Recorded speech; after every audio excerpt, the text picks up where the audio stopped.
Assalamu alaikum. The last 6 months I spent in Turkey, a country that is dear and very close to my heart. Turks are very passionate people.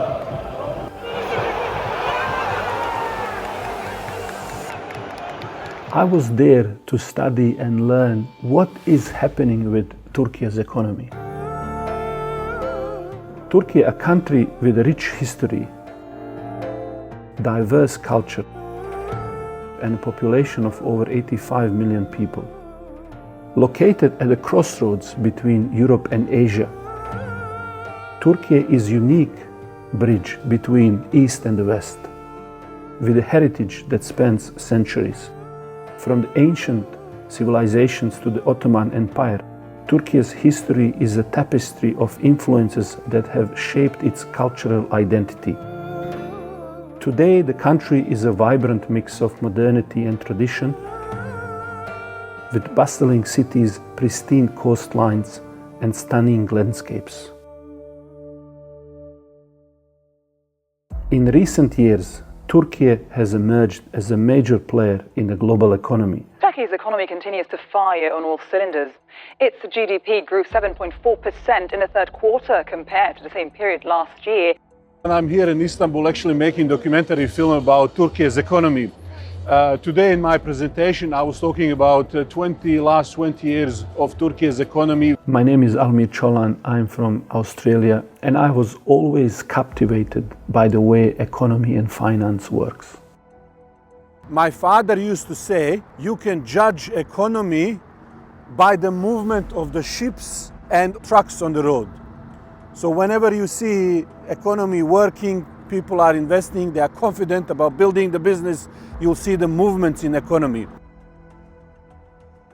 First time I visited Turkey was in 1998, the year when I got married. I remember that Friday when I went to Juma, I witnessed something amazing and I took this particular photo. There were huge demonstrations, tens of thousands of people everywhere protesting about something which, because I didn't speak the language, I didn't know anything about. There was no Google, no translation, nothing. It was a demonstration against government ban on hijab. In those days, young ladies, girls couldn't go to university and have hijab. Even the boys, they had to shave. So they would protest by drawing the mark with the markers, fake beards.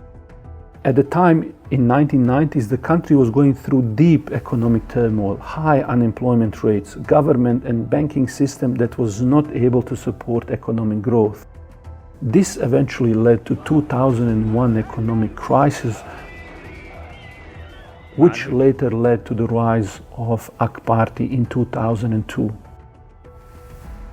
Fast forward 20 years, and my own daughter was studying language at Istanbul University while wearing a headscarf. The country was totally transformed, not just socially and with religious freedom, but Turkey has transformed itself into a very powerful industrial economy. But looking at what media is reporting about the situation in Turkey and what I'm reading in economic data, I feel sometimes as if we are talking about two different countries. Turkey's problems don't look set. Look here, the Turkish lira crashing. The economic crisis is now apolitical. In fact, having a conversation with one of my colleague academic who is teaching at Western University, he painted a very negative picture. He told me Turkey is in such a bad shape that it actually needs to import wheat from Russia. And he said that in last 20 years, the capacity to produce the food and so on has been diminishing. It was a shocking information. I wonder if that was the truth, if there was a context, or is there something that is missing in what I'm reading and hearing. I decided then and there that I will go and travel, inshallah, to Turkey and see firsthand what is going on.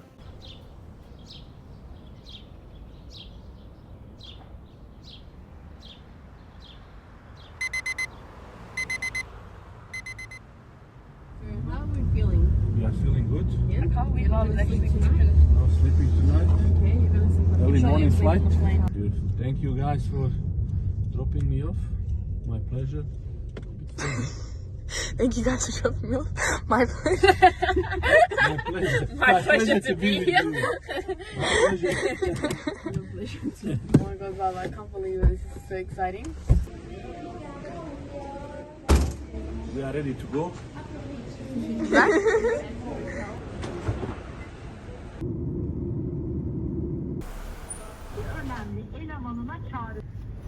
Yok atmaz.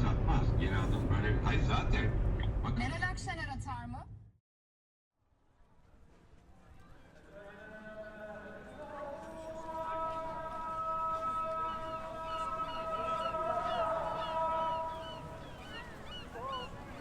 In Turkey, I found a beautiful apartment in the area called Bayrampaşa. A lot of Bosnian people, Bosniak people live in that area. My heritage is Bosnian, born in Sarajevo. And after the war there that happened, I came to live in Australia for over 20 years now. We are in Kartaltepe, area of Bayrampaşa municipality. It's a beautiful area.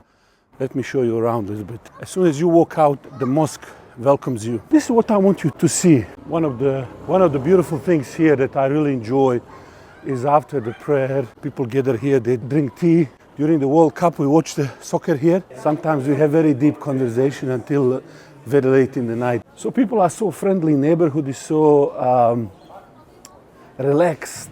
People are welcoming. You feel so good. Now, the first conversation that I wanted to have was with young people, youth. I started by asking them a question: what do they think about economy? This is really complicated for me. If I'm being very honest, the situation overall is complicated. Okay, so right now the inflation is so high in Turkey. Everything is just so expensive. When I compare our economy and other countries' economy, actually, I don't feel good. I think it's not to feel, it doesn't make you feel good that you wake up and you are more poor than yesterday. Either you're actually suffering, you're really struggling, or you're living in peace. We're not actually able to take care of ourselves anymore. No matter where I went, when I talked to the young people, they were basically all concerned about very similar things. We need to change something. I will change all the system in this country. Very bad. There is a bit of a desperation that you can feel in the voice of a lot of people at the moment. Huh? We feel bad. You feel bad? Really? Concern about the future. Why do you feel bad? I guess uncertainty. It's economy, yeah. What to dream, what to hope, what to change.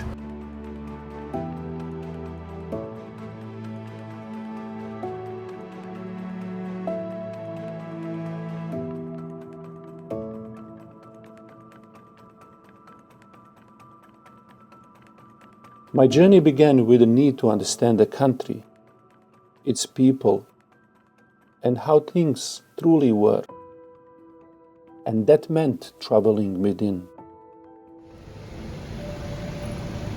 You ready to go? We are getting ready for our trip. Let's go. سبحان الذي سخر لنا هذا وما كنا له مقرنين وإنا إلى ربنا لمنقلبون. Allah bless it and make it easy for us. What's that on your neck? So this is the new road from Istanbul to Ankara. Going around Istanbul and makes the way faster to Ankara and the Anatolian cities. What's the most popular app? TikTok now. And usually people like YouTube here. In Turkey, it's one of the most popular ones. We just arrived to Ankara, meeting some friends, some business people, talking to the locals. I have brother Almir from Australia, all the way. I'm so proud of him. I'm one of his fans. Now watching TRT World and TR, common broadcasting together. So honored to have you, brother. Thank you very much. Thank you very much. Honored to have you. So happy to be here. So this is a passionate entrepreneur with a medical background. Mr. Yavuz has been involved in various fields such as consulting, healthcare, investing, and media. However, in 1990s, he and his wife had to leave Turkey. We had a horrible phase in Turkey, unfortunately. We were under huge oppression. It was a postmodern coup, and we lost hope for Turkey. My wife is also a practicing Muslim, much better than me, mashallah. So she had hijab, and she said, Yavuz, I'm a medical school student. I'm the only daughter of a family. I believe in my values. I'm not going to take off my hijab, no matter what. They didn't let us enter the schools. They were interrogating. They had actually had special rooms to change your mindset. And they were saying, no, we're trying to give you options. But they were saying, they were making you sign a contract. And then they use this as a legal base to actually throw you. So my wife was a fifth-year medical school student. She had only 2 months left to graduate. And then they said, we just don't want to see you. And then we moved to the United States. In Istanbul, I spoke with my friend and economist, Mr. Tariq, who currently heads a department at finance office at the presidency of Turkey. We can simply call 90s as the lost decade in many aspects, including economic performance more correctly. Mr. Tariq became interested in economics after the worst financial crisis in Turkey's history that preceded 1990s. The general feeling of people was desperation, including me. I felt so initially hopeless, and seeing Turkey going through political turmoil was horrible. One of the biggest problems in economic policy making in 90s is the over-indebtedness of the public sector, which caused a great harm on economy. And they were waiting for a new hope.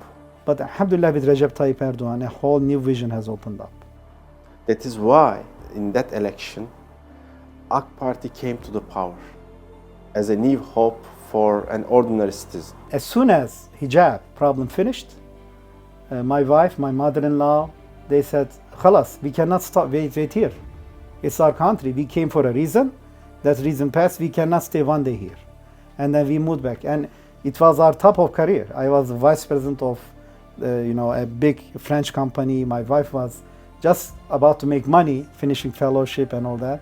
Returning to Turkey, Mr. Yavuz led the way in the country he once had to leave. I came here as a World Bank consultant, supported the Turkish healthcare reform. Alhamdulillah, Turkey went through a huge transformation. United States couldn't implement Obamacare. We did. So in the United States, we have more than 80 million people without health insurance. Here, everybody has health insurance. This point marked the beginning of Turkey's economic rise. So Turkey has established and did a huge transformation in digital area, including healthcare digital transformation. Anyone in Turkey can go to your phone, do an appointment in 2 minutes to any physician that you like, and able to actually check all your records, everything for free. Turkey is using the healthcare technology and creating its own systems. Turkey is building its own MRI systems, its own CT scans. Turkey has leaped into not just a transformation in defense, but a huge transformation in healthcare. So many of the pharmaceutical products, both generic and branded, are produced from Turkey.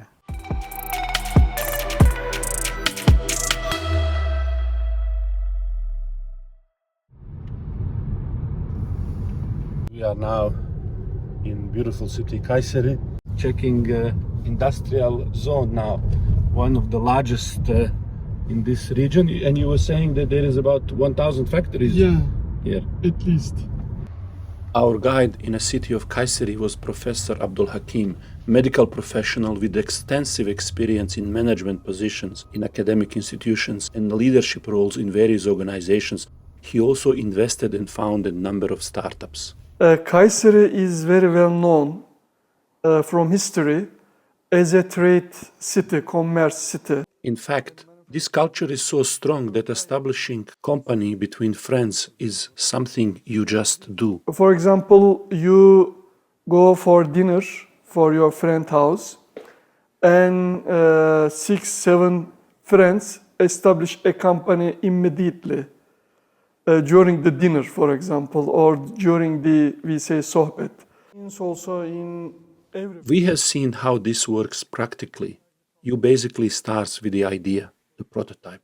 Here we are prototyping. This is the first prototype for motor drivers. This is the second prototype. And before you know it, you are mass producing in one of the factories. So if we were to come here in 6 months, this would go from the prototype to the mass production. Yeah. Right. Our host then invited us to visit his friend in Kayseri who runs electric cable manufacturing company. This is incredible, yeah? Look at this place, mashallah, buzzing. Like a lion roaring, this factory. CEO of the company, Necmettin, gave us some insight into his business. Dünyanın genelinde 55 We have continuous and regular exports to 55-60 countries around the world. This number can from time to time rise to 75 to 80. Last year, this factory alone exported $250 million worth of cables export. And as a group, they did $500 million export. Tabii jeopolitik konumu Turkey's geopolitical position is very close to Europe. When you look at Istanbul as the center, the world's population is 3 hours away. When you draw a circle, most of the world's population lives in this circle. Therefore, being in this geographical location, it gives us great advantage in terms of logistics and manpower. So now we have seen the production, and this is the final result. This is now ready for export. It's going to be, inshallah, loaded to containers. Just for the comparison to see how big it is. As you can see, it's a lot of steel, a lot of metal, aluminium, and everything in here. One of these, how much is one of these worth? $10,000. One of these is $10,000. Let's take one with us. I asked him how things have changed in the past and today. He said, Şimdi ben kısa bir hikayeyle bunu açıklayayım size. Now let me explain it to you with a short story. In the 1970s, our late father and Serdar's father established a factory here. They imported machines of this factory from abroad. A minor fault would arise in the machine and they would bring an engineer from overseas buying a business class ticket and then pay an hourly wage to fix the machine malfunction. Now we are making the same machines with our own means in a more advanced way. This amazing path toward domestic production and independence brings us to beautiful manufacturing city of Bursa. Look at how they are just assembling this. 150,000 square meters here. This is a laser machine, laser cutting machine being assembled here in Turkey. This is a robot that is handling the metal sheets and then they cut them here. Also this on the angle, these cuts on the angles. Laser welding machine. How does the laser weld? These are conduction welding, not full penetration. Oh, I see. Almost zero gap and let me see. So we have one of these machines that is used for bending. Most likely destination for export is Spain. For the shipyard industry, for example, produced here locally. Look how big this is. You can see one of them, this machine being disassembled and ready to go for export. To understand this phenomenal success, I talked to Bursa's Vice President of Chamber of Commerce and CEO of Sampar Company, Mr. Cüneyt Çener. My name is Cüneyt Çener. I'm the president of Sampar Company.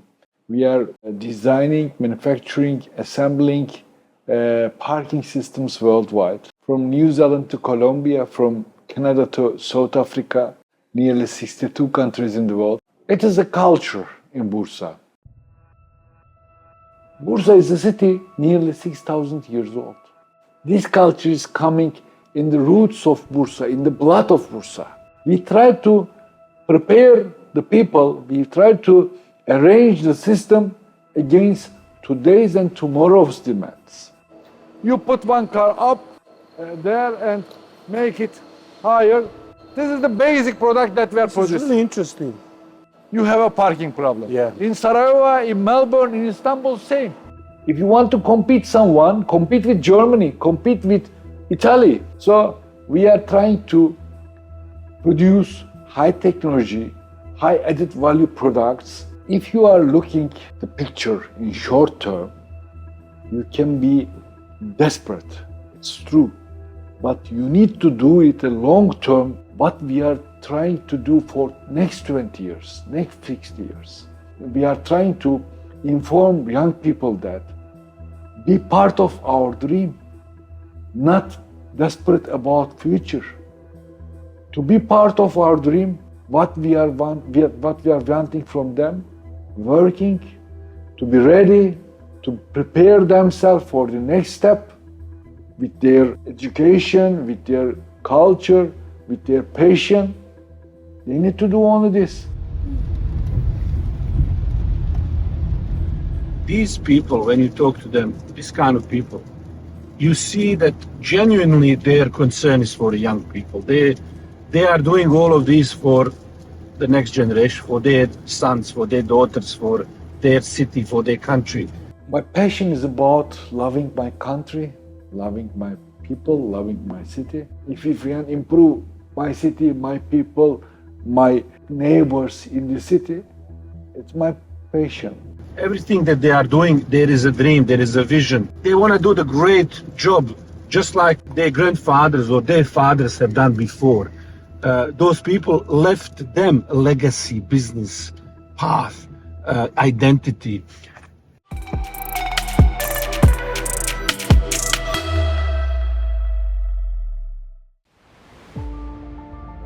As we explore the future and the ways in which things are shaping up, we headed back to Istanbul to talk to my traveling companion, Mr. Ayman.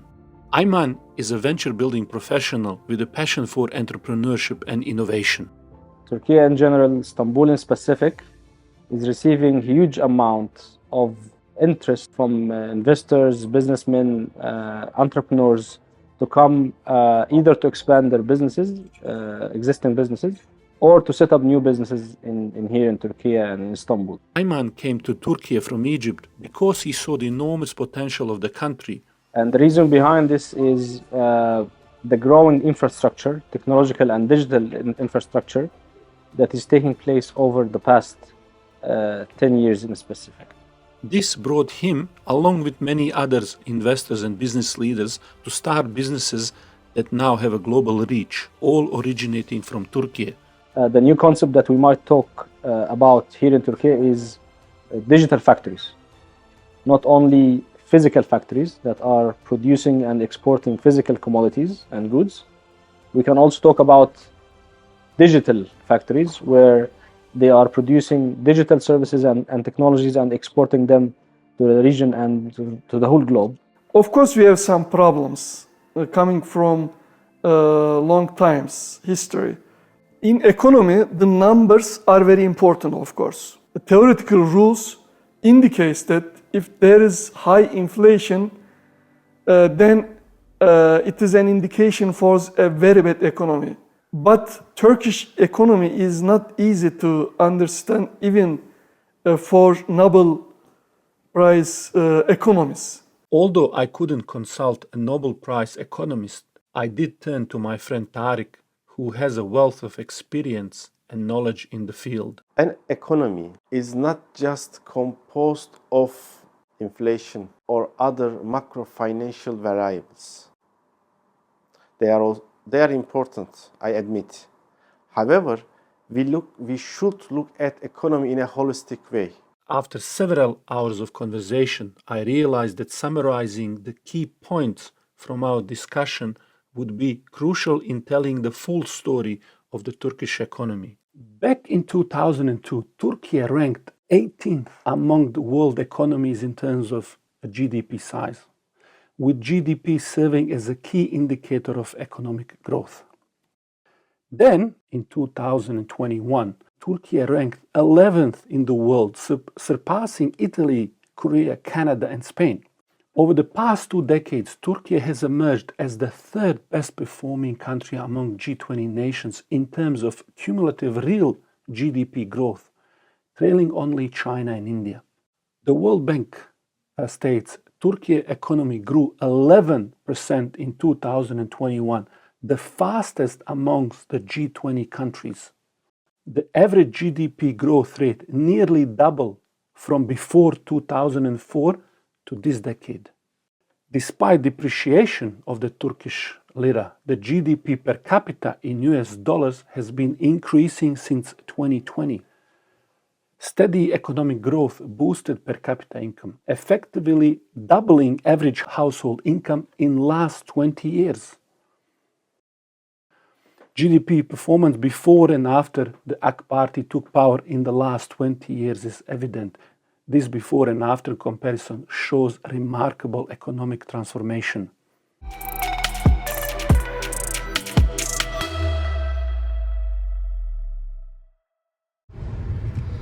I'm just driving with my friend here, a taxi driver, and he was telling me how he feels about situation in Turkey. One of the things he was saying is, I think that Turkey is not producing a lot of food. They are not producing a lot of things to basically satisfy their own demand. Now, you don't want to be recorded, so I'm not going to record you, but is that basically what you were saying, that there is not enough things, and that's why you think inflation is happening? Yes. So there is not enough food, inflation is there, lira is dropping because there is not enough production. This brings to mind remarks from a professor at the start who said that Turkey faces self-sufficiency challenge requiring the import of food and wheat from Russia. Young people also shared similar concerns, as did my taxi driver. We're not actually able to take care of ourselves anymore. But the question remains, has the Turkey's capacity for food production genuinely diminished over the past few decades compared to its historical performance? Would you be actually surprised to know that in terms of the food production, Turkey is one of the top 10 producers of food and agricultural produce in the world? Actually, they produce so much and they export so much that it makes them one of the top 10 countries in the world. Would that surprise you? Yes. Yes? Yes. In fact, Turkey is a major producer of various agricultural products including wheat, sugar, beets, milk, poultry, cotton, tomatoes, and an array of fruits and vegetables. Additionally, it holds the top spot worldwide for apricot and hazelnut production. Furthermore, Turkey boasts an impressive export portfolio with 1,827 different agricultural products being shipped to 193 countries around the world. This brings us back to the initial question raised. If Turkey is so successful in food production, why do they need to import wheat from Russia? Answer is actually very simple. Turkey's import of wheat from Russia and other countries has been increasing primarily due to their participation in the global value chain exports. By importing wheat as a raw material, Turkey transforms it into higher value-added products such as pasta, biscuits, and other wheat-based goods, which are then exported. This process of engaging in a global value chain is a positive development for Turkey's economy, allowing it to benefit from increased trade and specialization in the production of higher value-added products. Our professor, an economist by training, looked at a narrow set of information and drew the conclusion that Turkey imports were a sign of diminishing production capabilities and an inability to feed itself. In reality, to truly understand what's happening, all it takes is some common sense and a walk through the streets to witness the true state of affairs. This is a very typical neighborhood. People live around the mosque. There's a mosque, there is almost like a little town square. And there are all of these shops. It's the middle of the winter here. The shops are full of fresh produce that's grown here, right here in Turkey. Whatever you wanna buy, it's fresh, it's beautiful. That's because they are growing things multiple times per year. So there is plenty of food. What's interesting about this country is that it is self-sufficient in terms of the food. But let me take you to my favorite shop, see my friends. So I buy things from all around the places. Every place has something that is good. This place has got beautiful organic honey, eggs, olives, cheese, just beautiful. In the morning when I make those eggs,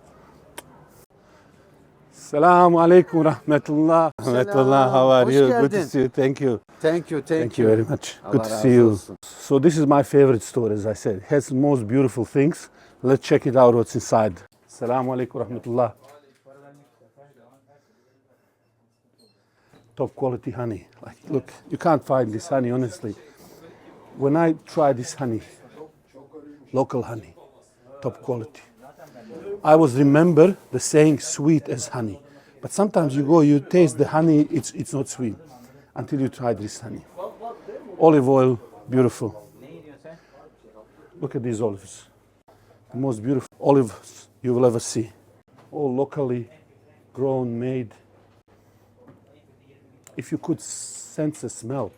Some may argue that this story isn't an accurate reflection of reality, claiming that it's merely my perception as someone from Australia who can afford food at any price, while ordinary people on fixed wages, students and pensioners struggle. Critics might also point to a growing wage gap, increasing poverty and other challenges. So let's examine production level, business trends, unemployment, wages, and income inequality. So let's start with agriculture production. Real production, adjusted for inflation, has nearly doubled between 2002 and 2022. The production of high-tech industrial goods in Turkey has experienced a remarkable 4 times increase within a 12-year span, highlighting a clear transformation in the nation's production base. Economic growth is reflected even in the rising number of the newly established firms every year. On unemployment, over 13 million new individuals have entered the labor force in Turkey in the last 17 years, keeping unemployment rate steady. Despite temporary spikes during the COVID-19 and global financial crisis, Turkey's unemployment rate is on the downward trend, signaling significant success. We have also seen a noticeable increase in labor productivity over the last decade. In line with productivity, real wages, when adjusted for inflation, have experienced a significant surge over the past decade. In many cases, when you have high economic growth, you often experience increase in income inequality. However, Turkey's economic success story defies this trend, with income inequality remaining relatively stable and showcasing a more inclusive growth model. Similar story is with the poverty rates, where we can see a considerable decline over the last decade. This highlights Turkey's commitment to ensuring a better quality of life for its citizens. But why am I buying these things really expensive? Why are you buying that? My money is not enough for them, really. I earn money, but it's not enough for me. Yeah, that's actually a very good question. I think not an easy to answer that, but I'll try. Examining the producer and market prices difference reveals a structural problem that contributes to the food inflation. For instance, an agricultural product sold to the wholesale market at 100 Turkish lira can end up costing the consumer several times more for some products. Let me give you some example. The price of lemon at the producer level is 3.5 Turkish lira. At the market, it is 15.5. That's 344% difference. These apples, 5 lira a kilo, 17.9 in the supermarkets. That is 258% difference.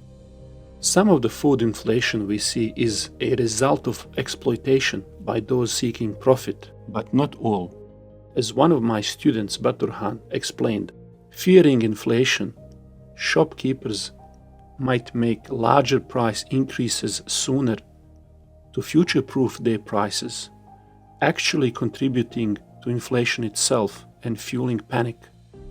Now, Let's take a closer look at the current state of inflation and see if we can make sense of Turkey's monetary policies.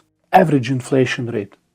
Between 2002 and 2022, Turkey's average inflation rate stood at 14.7%. Although there has been a recent sudden rise, inflation has been on the downward trend. If we zoom into this spike that happened recently, we can see that inflation has been decreasing since October of 2022. And forecasts for the near future indicate that inflation will continue to go down. So now, big picture. The past 2 decades since 2002 have shown a clear contrast in inflation rates. And if you look at the graph, you will notice that before 2002, inflation was volatile, going sometimes 60, 70, up to 100%, up to sometimes 140%. Let's tackle the big question. Why did President Erdogan go against conventional policies that the rest of the world adopted at the same time? Why build this economy only to seemingly jeopardize it with inflation, especially with election just around the corner? Is there any other way to interpret these actions? Traditional beliefs imply that inflation, which is the increase in prices of goods and services, can be reduced by raising the cost of money or debt through higher interest rates. The literature, the mainstream literature says that you have to increase interest rates to tackle inflation problem. It is not a universal fact. This perspective remained prevalent until the onset of the pandemic and the conflict in Ukraine. The decline of globalization, driven by the breakdown of global supply chains, made production more challenging and expensive, impacting the supply side of economics. I remember recently there is a report written by Stiglitz, and he says that increasing interest rates is not a good idea to fight against inflation in the United States. The report Mr. Tariq referred to is the Roosevelt Institute's December 2022 publication titled The Causes of and Responses to Today's Inflation, co-authored by Professor Joseph Stiglitz. Professor Stiglitz, a distinguished economist, currently serves as the chief economist of the Roosevelt Institute and a university professor at Columbia University. He was awarded the Nobel Prize in Economics for his contribution to the field. And yes, I know, it was only a matter of time before we discussed the insights of a Nobel Prize-winning economist in this documentary. Professor Stiglitz's report concludes that today's inflation is primarily driven by supply shocks and sectoral demand shifts, rather than by excess aggregate demand. Therefore, monetary policy, including raising interest rates, is too blunt an instrument and would not be effective in addressing the issue. Even in Australia, newspapers have reported that the Australian Parliament's Economics Committee expressed concerns that raising interest rates could be the wrong response to inflation driven by international supply chain factors. The committee highlighted that such a move could risk harming Australian households. As it turns out, President Erdogan's decision to lower interest rates were not only the most appropriate response to inflation, but also a well-calculated strategy that much of the world overlooked. We particularly saw during the COVID-19 days that the preparation process for the last 2 decades opened the new gates for this country in the post-COVID period. How? We saw that value chains in many countries have just stopped. For Turkey, strategically situated at the heart of global supply chains, raising interest rates would result in decreased production and exports during a time when the world needed supply side of economy the most. But Turkey was ready for taking a leading role in global value chain. And now, as opposed to the repercussions of the COVID-19 in many other countries, it can still continue to produce, it can still export to many other countries. This strategic move ultimately led to a significant boom in Turkey's exports.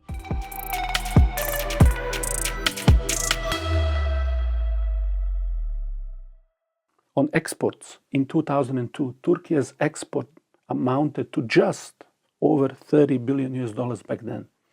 Over the past 2 decades, this figure has surged to impressive $254 billion in 2022. This was the country's highest level ever. And by the way, this was at the time when everybody was saying that their economy is done and finished. Now take a look at this. The graph shows a significant, bigger picture boost in export over the past 2 decades compared to that period before 2002. Reuters even reported that the exports to the European Union increased by 12%, while over 10,000 companies completed their first exports in the same period. Turkey's export performance since 2005 has exceeded that of many global competitors, illustrating its strong position in the worldwide market. Following my father's principle of a healthy economy based on the movements of trucks and ships, with an abundance of movement and activity in production, job creation, growth and exports, Turkey's economy is undeniably doing well.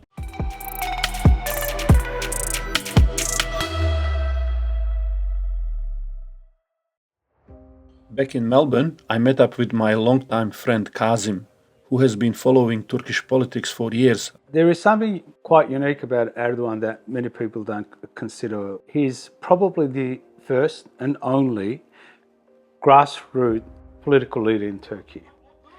All of the other ones in the last 100 years have all been parachuted in. But Erdogan is the first political leader who got into politics when he was a teenager, 15, 16 years old, taking up duties and posts and positions. And he wanted to be a part of the change.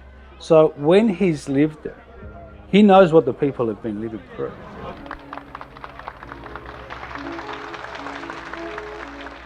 In 2000, Kazim had the pleasure of hosting President Erdogan in his home for 3 weeks when he came to Melbourne.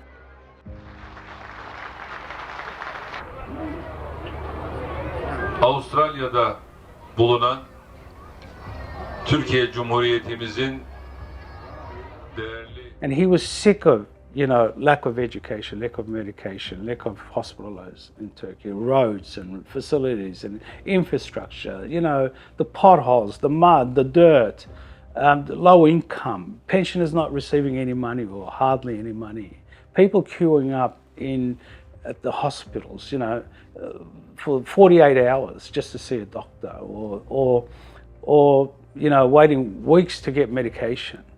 No running water in the city of Istanbul, up until the 90s when he became mayor. Yeah. This is Mehmet Han. He's a local. He still lives here. Ben sizi Yusuf Aleyhisselam'a benzetiyorum şu şekilde. Estağfurullah. O açıdan değil. Yusuf Aleyhisselam'a benzetiyorum şu şekilde. To me, I compare you with Yusuf Aleyhisselam. But he was persecuted.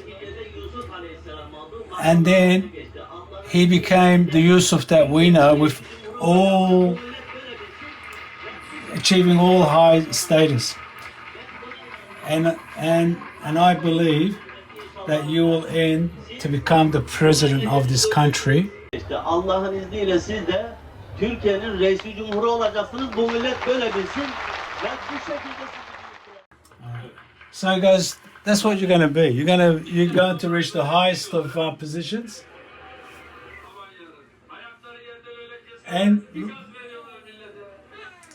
And look at his response. He says, people are good at, firing up people. He goes, people make me prime ministers and presidents all the time. People are like, but he goes, nothing happens by just talking.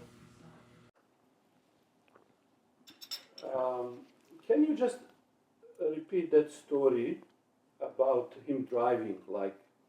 Really? Yeah. So we had this very extensive program, and it involved a visit to Sydney as well. I wanted him to also see part of the country, so I designed the trip from Melbourne to Bright to Canberra and to Sydney. So we go through the Great Dividing Range onto the Snowy Mountains, and also show him the Snowy Mountain projects. And when we took off from Meadow Heights, soon we were on the Hume Freeway. And as we were driving along, he said, pull the car over. I said, why? He said, I want to drive. I said to him, Abi, you can't drive. You shouldn't drive because you still got jet lag and the traffic was a bit different. Our steering wheel is on the wrong side compared to Turkiye's. And he said, no. And he became more serious when I said to him all of that. He said, pull the car over, I want to drive. And then Mrs. Erdogan also, she was at the back with my wife. And she said, Taipei, I believe Kazim is right. You shouldn't be driving. You're tired and you've got jet lag. And besides, the car is, the steering wheel's on the wrong side. But he became more and more adamant that he wanted to drive because I think it brought back flashbacks to what he saw growing up in Turkey for most of his life, that you can't pray, you can't go to this mosque, you can't cover your hair, can't even read a poem. If you do, we'll throw you in jail, which they did.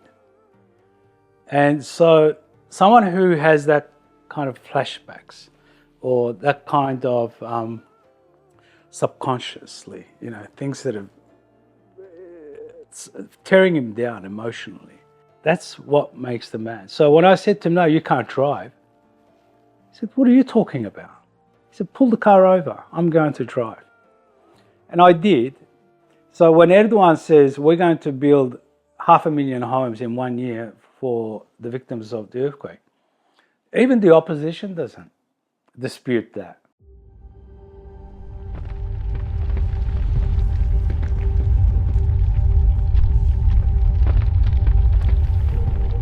Deprem oluyor gene.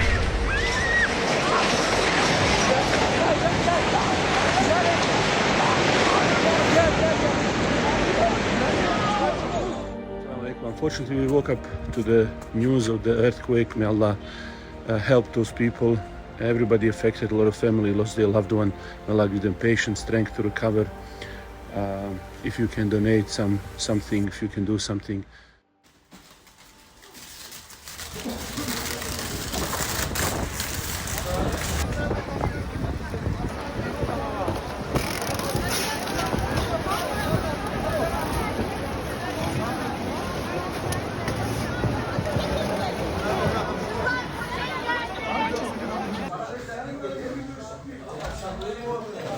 Everybody's feeling a bit down, yeah? Yes.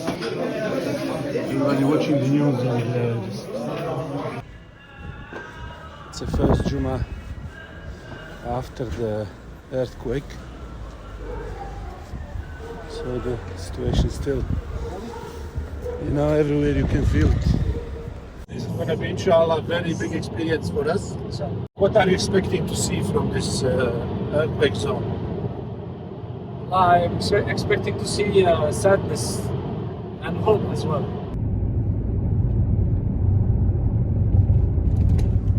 See them standing in the night.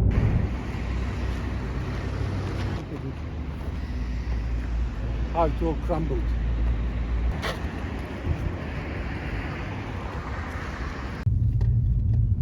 Assalamu alaikum, boys. Alaikum salam. How are you? How are you? Very good, How are you? Very good. How are you? Very good. Very good. What are you doing? We are here in earthquake epicenter, and we are checking one of the Australian charities, Hassan, in terms of what they are doing, they have been doing fantastic work around here. As you can see, there is so many different things. These people need everything. You have generators, you have heaters, water, all kinds of supplies here. A lot of clothes, winter clothes.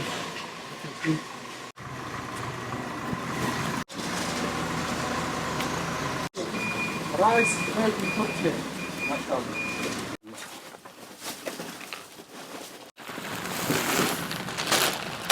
Kayseri.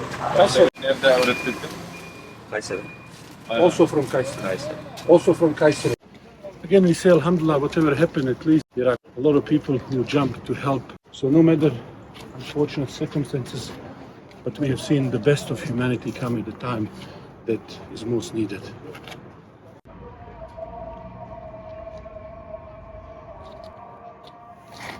It's Maghrib time here. You know what I was thinking? Yeah. In these earthquake zones, when these things happen, I don't know how many of us think of these animals, you know, what happens to them, how do we treat them? This poor dog. Devastating earthquakes in Turkey. Was that the capacity that's needed in the event of such? Now this is gonna.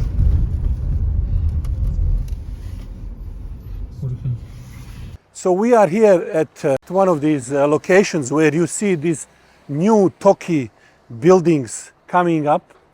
And these are the buildings that did exceptionally well during the earthquake.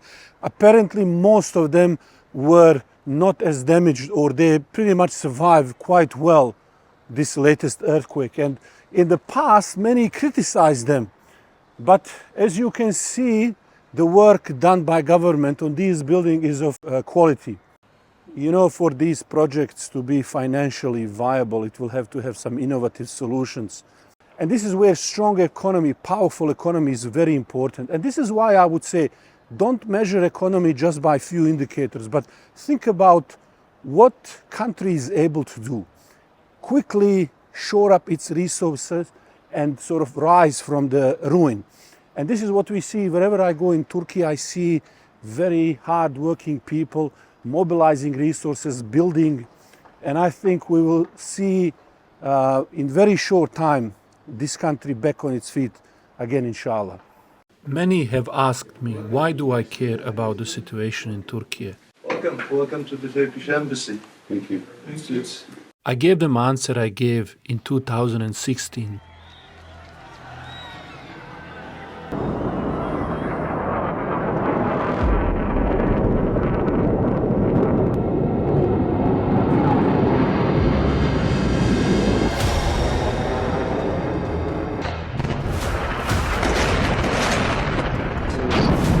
Airport, and then was so amazed and relieved when I saw the people power of so many hundreds of thousands of just common Turkish citizens coming out to defend. Başladılar. Tartaklamaya başladılar. Ben dedim ki ben buraya dedim 2 çocuğumu bırakarak buraya kadar geldim. Ben mi düşmanım dedim, siz mi düşmansınız? Sakin ol, tamam.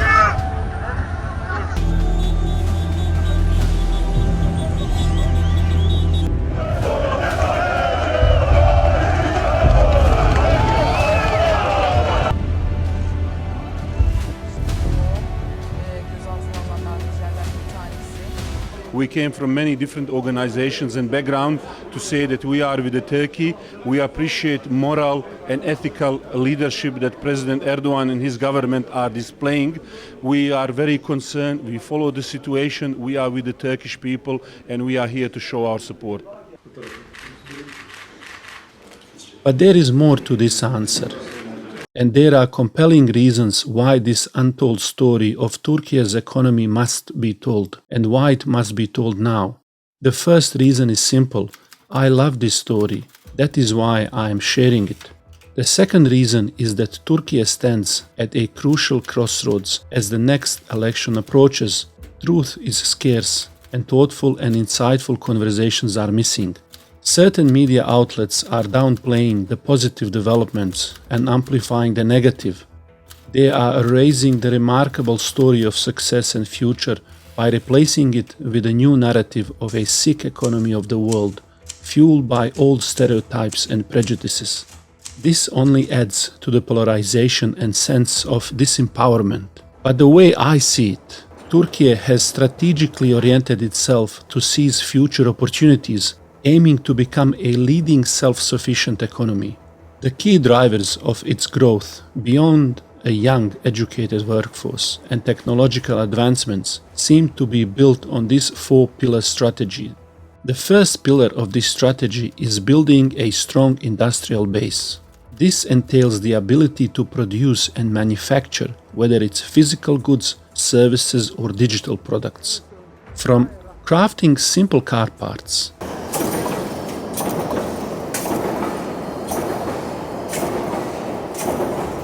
It's for Renault, they make it.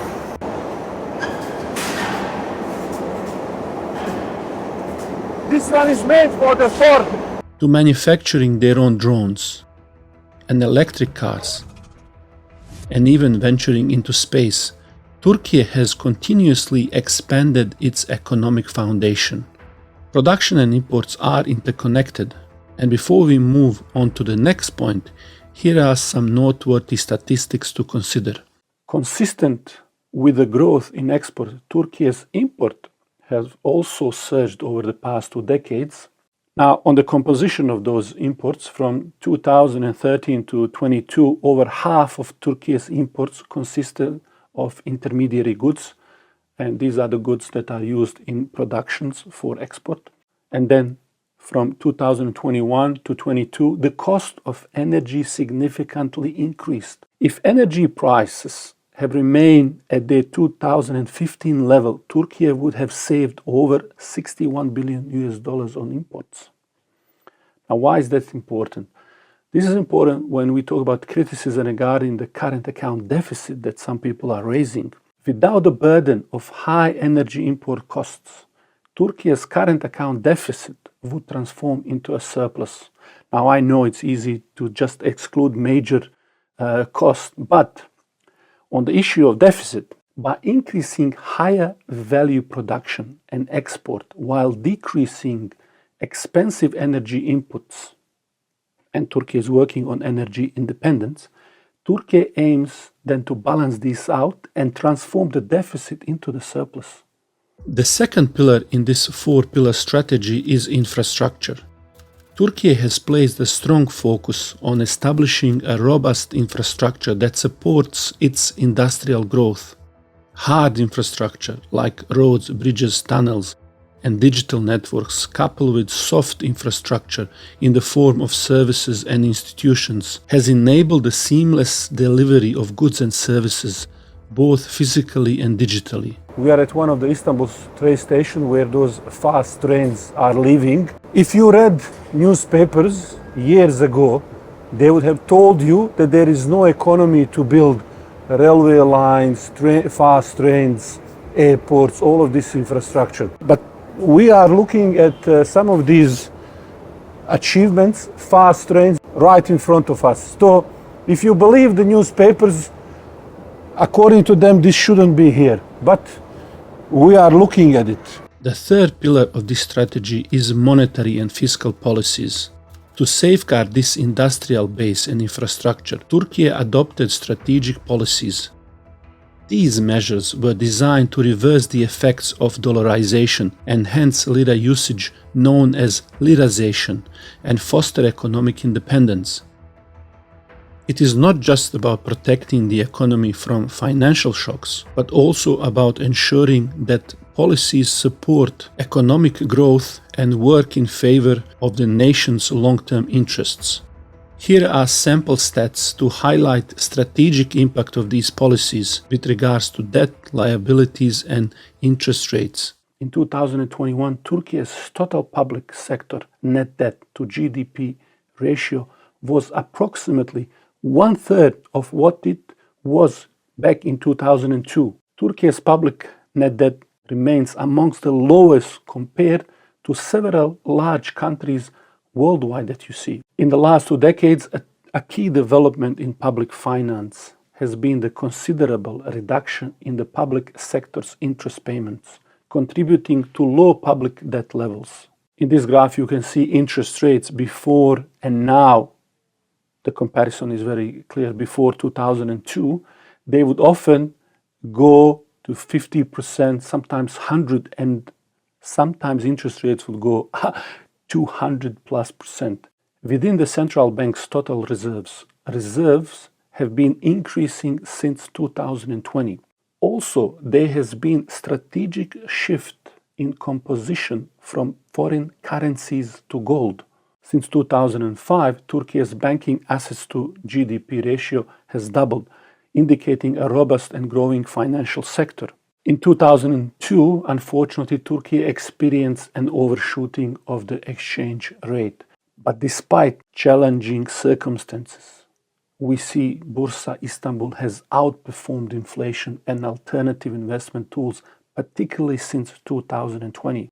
Since 2020, all sectors in Turkey have become net debt payers, and Turkey has reduced its net external liabilities, indicating a decrease in its external debt to the rest of the world.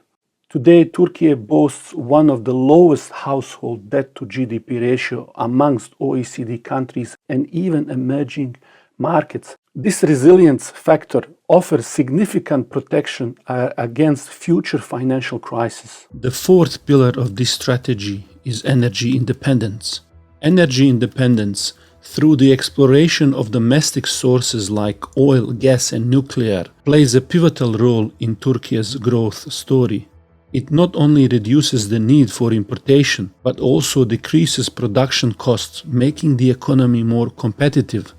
By focusing on industrial diversification, infrastructure development, strategic policy implementation, and energy independence, Turkey is not just preparing for the future, it is actively shaping it.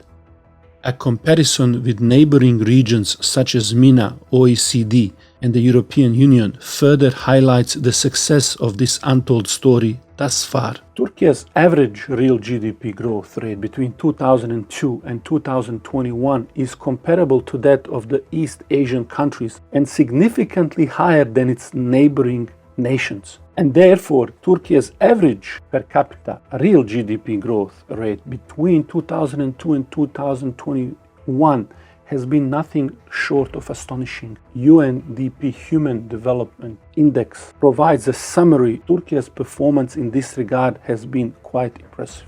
What does it mean? It means that Turkey has been overperforming some of the largest economies in the world. It's also a big success. This growth has been sustained over a long period of time.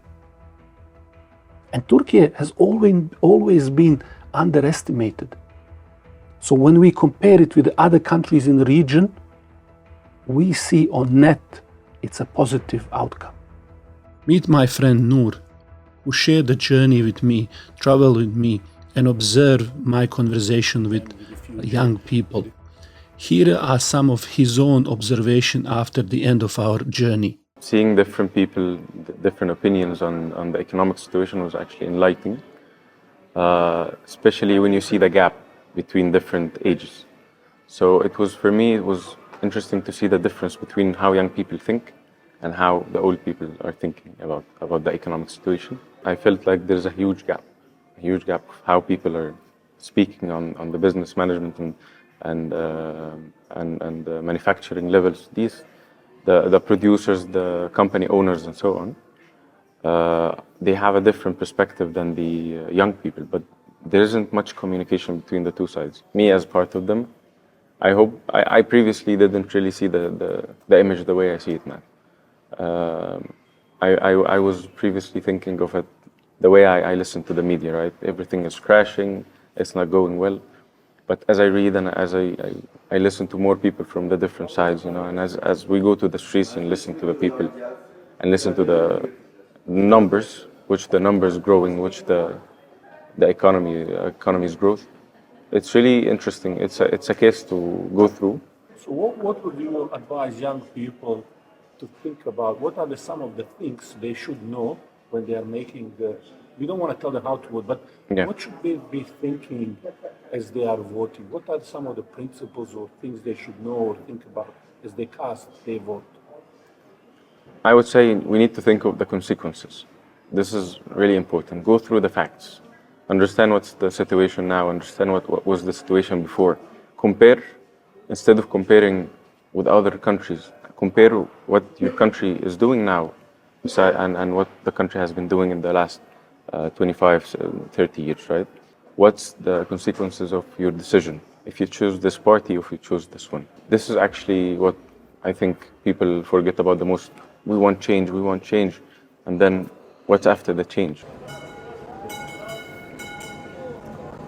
We are in Istiklal Street, Taksim, a scene of the last terrorist attack just recently actually happened.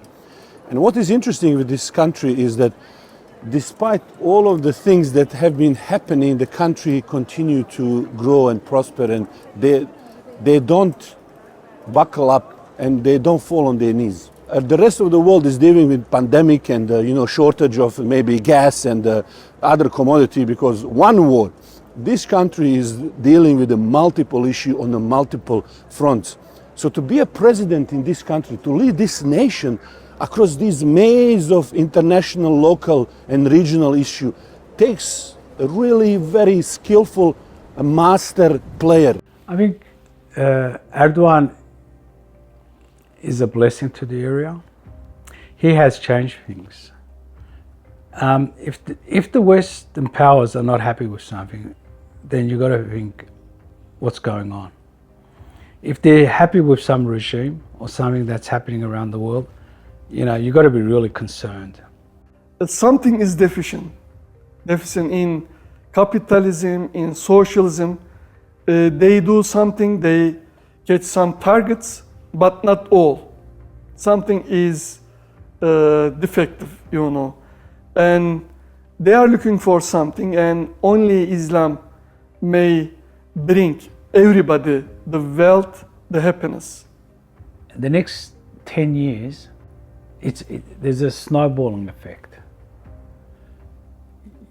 When you roll a snowball from the hill, the first revolution compared to the 100th revolution is not 100 times bigger, it's probably 1,000,000 times bigger. That's where Turkey is at the moment.